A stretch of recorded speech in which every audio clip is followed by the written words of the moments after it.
wabarakatuh. Allahumma sholli ala sayyidina Muhammad wa ala ali sayyidina Muhammad. Alhamdulillah, di siang ini mudah-mudahan saum kita, sholat duhur kita Allah terima sebagai ahsanu amala di hadapan Allah, sehingga hidup ini tidak selalu meminta kita berlalu lebih cepat.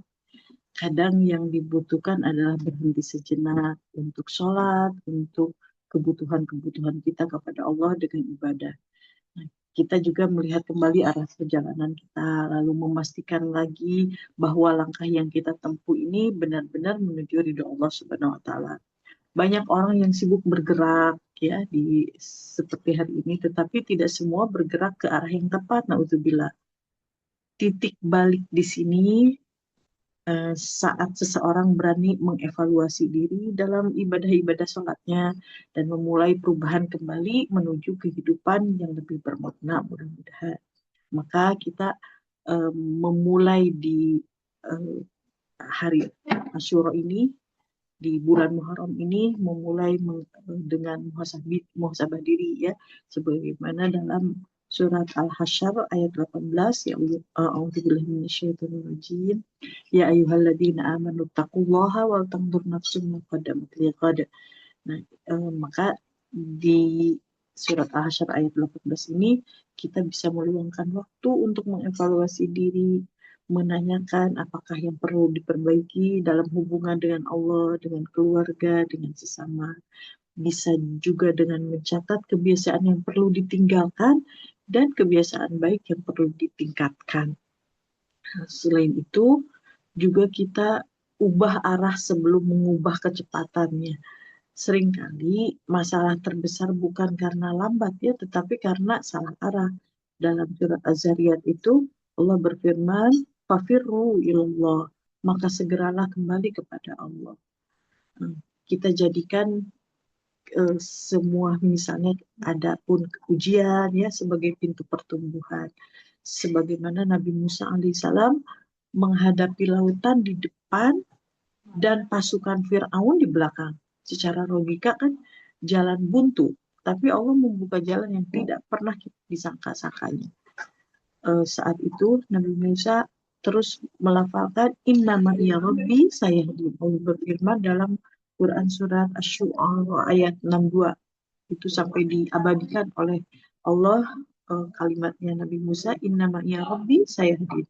Sesungguhnya Rabbku bersamaku, dia akan memberi petunjuk kepadaku.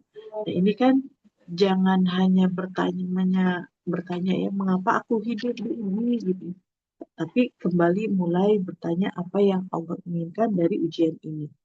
Luar biasa sekali Nabi Musa ya, ujiannya itu menjadi awal lahirnya pribadi yang lebih kuat. Dengan kalimat, innama ya Rabbi sayahdin. Maka kita fokus pada perbaikan bukan kesempurnaan. Karena perubahan besar itu selalu dimulai dari langkah kecil tapi konsisten. Sebagaimana Rasulullah SAW bersabda, ahabal amal ilallah adwamuha wa inqalla. Amalan yang paling dicintai Allah adalah yang terus-menerus dilakukan walaupun sedikit. Maka kita dikelilingi diri ini dengan lingkungan yang menguatkan. Arah hidup sering dipengaruhi oleh siapa yang berjalan bersama kita ya. Nah, ini menjadi dalam doa itu kan Rabbana atina fid dunya hasanah wa fil akhirati hasanah wa qina adzabannar. Ini doa titik balik kehidupan, memohon kebaikan dunia dan akhirat.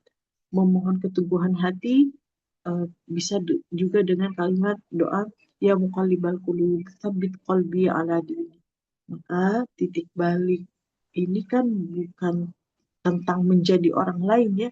Titik balik adalah kembali menjadi diri yang Allah kehendaki, bukan dunia terus berubah. Bisa jadi ya, mungkin dunia akan terus berubah, gadget berubah terus ya. Dan tantangan semakin kompleks juga, dan masa depan tidak selalu pasti juga ya. Namun satu hal yang tetap, siapa yang mendekat kepada Allah akan selalu menemukan arahnya. Meski sebelumnya merasa tersesat, karena boleh jadi hari ini bukan akhir dari sebuah perjalanan ya. melainkan awal dari babak baru yang lebih dekat dengan Allah di Muharram ini. Lebih bermanfaat bagi sesama, lebih bermakna untuk kehidupan. Karena setiap perubahan besar selalu dimulai dari satu keputusan sederhana akhirnya. Hari ini saya memilih untuk kembali kepada Allah. Bisa jadi karena itu ya. Nah, saya ingin menggarisbawahi kalimat Nabi Musa, innama ya Rabbi sayahdi. Itu luar biasa sekali kalimat yang menggetarkan lautan lah istilahnya ya. Bisa uh, memenangkan segala sesuatu yang korelasinya dengan kemuliaan hari Asyura ini. Hari Asyura ini kan merupakan hari yang sangat erat dengan kisah penyelamatan Nabi Musa dan Bani Israel. Pada hari inilah Allah membelah laut, menyelamatkan orang-orang beriman, dan menenggelamkan Fir'aun beserta bala tentaranya. Siapa? Inna ma'iya Rabbi sayadin. Robbi di sini, Robbinya Nabi Musa itu kan Robbinya kita juga. Maka tidak mustahil ketika kita mendapatkan di hadapan kita lautan, Allah akan membukakan juga. Ketika di belakang kita ada Fir'aun masa kini, bisa dibinasakan juga. Nah, maka ketika jalan buntu, pertolongan Allah itu justru paling dekat. Asyura ini mengajarkan bahwa pertolongan Allah sering datang ketika manusia merasa semua pintu telah tertutup. Laut yang menjadi penghalang justru berubah menjadi jalan keselamatan. Musuh yang tampak perkasa justru menjadi sebab kemenangan. Maka pelajarannya, jangan menilai masa depan hanya dari apa yang terlihat hari ini. Oleh karena itu kita harus yakin sebelum melihat bukti ya. Nabi Musa kan yakin terlebih dahulu ya. Baru kemudian mukjizat datang. Banyak orang ingin melihat pertolongan Allah dulu baru percaya. Nabi Musa justru percaya dulu lalu Allah bukakan jalannya. Nah, maka Asyura ini mengajarkan bahwa iman bukan menunggu keajaiban tetapi tetap teguh sebelum keajaiban itu datang. Maka kita bisa berpikir ya, setiap Fir'aun itu pasti ada batas waktunya. Fir'aun adalah simbol kesombongan, kedoliman, apalagi eh, kekuatan dunia yang merasa tidak terkalahkan itu. Maka hari Asyura ini menjadi bukti bahwa sebesar apapun kekuatan kebatilan, Allah mampu meruntuhkan dalam sekejap ya. Jangan takut pada besarnya masalah akhirnya ya. Maka kita takut jika kehilangan kedekatan dengan Allah. Di Muharram ini hijrah dari rasa takut menuju tawakal kita proklamirkan seperti itu ya. Proklamirnya Nabi Musa kan innama ya Rabbi. Beliau tidak mengatakan aku punya rencana atau aku punya pasukan, tetapi beliau menyadarkan hati kepada Allah, menyadarkannya itu ya. Ucapan yang optimis, tetapi buah dari tawakal itu. Asyura ini kan mengajak kita memperbaharui keyakinan bahwa sumber kekuatan terbesar bukanlah kemampuan diri, melainkan pertolongan Rob semesta alam. Ini harus kita hafal juga sampai kita bisa membersamai terus ya. Innama ya Rabbi sayadi. Maka titik balik Asyura ini, jika Muharram adalah awal tahun Hijriah, maka Asyura mengajarkan satu bekal penting untuk menjalani tahun yang baru ini. Jangan fokus pada besarnya lautan ya yang ada di depan kita, tetapi fokuslah pada kebesaran Allah yang mampu membelahnya. Uh, kita ada saya terinspirasi dengan doanya yang Allah abadikan juga dalam Quran surat Toha, Rabbi shrah li sadri wa yassir li amri wahlul 'uqdatam min lisani yafqahu qawli. Wahai Robku, lapangkanlah dadaku, mudahkanlah urusanku, lepaskanlah kekakuan dari lidahku agar mereka memahami perkataanku. Ini menjadi eh, permohonan petunjuk saat jalan terasa buntu. Ketika Nabi Musa menghadapi tugas yang sangat berat, gitu, beliau tidak meminta jalan mudah, tetapi meminta hati yang lapang dan pertolongan Allah. Akhirnya kemudahan yang beliau dapatkan. Lalu di Quran surat Al-Kahf ayat 10, Rabbana atina min ladunka rahmah wa hayyi' lana min amrina rasyada. Itu memohon rahmat dan jalan keluar juga ya.